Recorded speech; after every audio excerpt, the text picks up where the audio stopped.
Assalamualaikum warahmatullahi wabarakatuh. Alhamdulillahi wa kafa wassalatu wassalamu ala rasulihil mustafa wa ala alihi wa sahbihi wa man ihtada amma ba'd. Alhamdulillah para penonton setia, kesempatan pada hari ini kita akan membahas sedikit mengenai kitab Dardir ala Qissatil Isra wal Mi'raj, ya. Ini mengenai kisah-kisah Isra wal Mi'raj, perjalanan Nabi yang dikarang oleh Syekh Najmuddin Al-Ghaiti. Kejadian Isra wal Mi'raj ini oleh Allah Subhanahu wa taala diabadikan dalam Al-Qur'an, yaitu surat Al-Isra juz 15, awal surat juz 15, yaitu ayat yang pertama yang berbunyi Bismillahirrahmanirrahim. Subhanalladzi asra bi abdihi lailam minal masjidil haram ilal masjidil aqsal ladzi barakna haulahu linuriyahu min ayatina innahu huwas samiul basir. Yang artinya Maha Suci Allah yang telah menjalankan hambanya.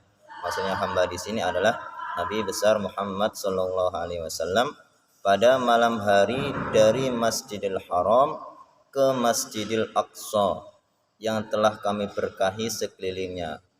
Maksudnya di sini adalah kita lihat rujukannya di sini dalam tafsirnya, yaitu diberkahi di sekitar Masjidil Aqsa. Allah Subhanahu wa taala turunkan para nabi-nabi alaihi salatu wassalam, kemudian Allah berkahi tanahnya menjadi subur. Kemudian agar kami perlihatkan kepadanya sebagian tanda-tanda kebesaran kami. Sesungguhnya Dia yang Maha mendengar dan Maha melihat. Perjalanan Isra itu adalah perjalanan Rasulullah SAW dari Masjidil Haram ke Masjidil Aqsa.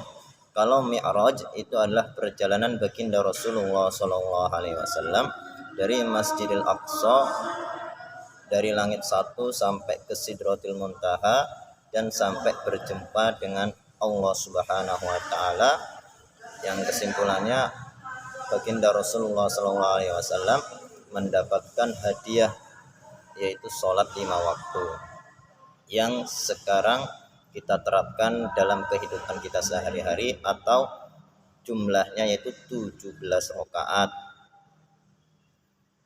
17 rakaat. Nah, di sini nanti dalam kitab Dardir ini akan dibahas mengenai perjalanan Nabi Muhammad SAW dari awal sampai akhir.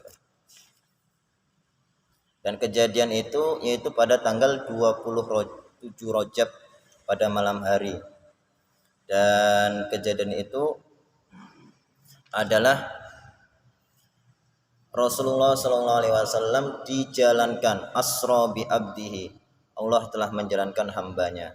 Jadi yang berjalan itu bukan Nabi, tetapi Nabi Muhammad SAW menjalankannya. Perjalanan yang begitu jauh oleh Rasulullah SAW ditempuh dalam waktu semalam saja, turun sebelum menjelang subuh. Padahal Masjidil Haram ke Masjidil Aqsa begitu jauh. Belum jadi Masjidil Aqsa sampai ke langit 1, percakapan dengan nabi-nabi lain sebagainya, sampai ke Sidratil Muntaha, bahkan sampai kembali lagi ke dunia. Nah, jadi untuk kejadian Isra wal Mi'raj ini kita tidak mendepankan akal, tapi mendepankan keyakinan iman bahwa itu adalah kejadian yang benar, datang dari Allah Subhanahu wa taala. Ya, karena Nabi tidak berjalan pada saat itu, dijalankan oleh Allah Subhanahu wa taala. Allah menjalankannya dalam waktu semalam. Ingin lebih singkat lagi, mampu saja bagi Allah Subhanahu wa taala. Ya. Kemudian contohnya lagi, gampangnya gini saja.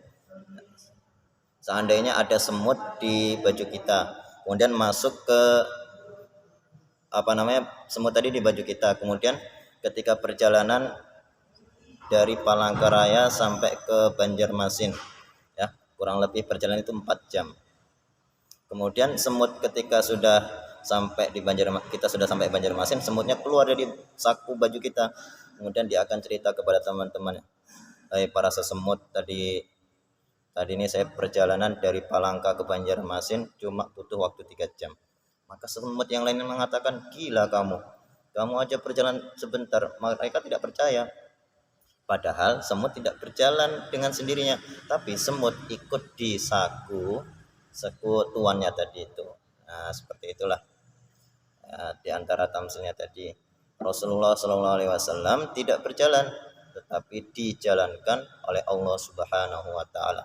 Dan dalam Isra wal Mi'raj ini terdapat kejadian-kejadian yang sangat banyak sekali yang akan kita ambil hikmahnya. Nah, nanti dalam kitab Dardir ini ala Qissatil Isra wal Mi'raj akan dibahas dengan lengkap, yaitu pengarangnya Syekh Najmuddin Al-Ghaiti. Nah, sekian untuk pemula mukadimahnya. Semoga Allah Subhanahu wa taala nanti akan berikan kesempatan kita untuk menyambungnya lagi. Amin amin ya rabbal alamin.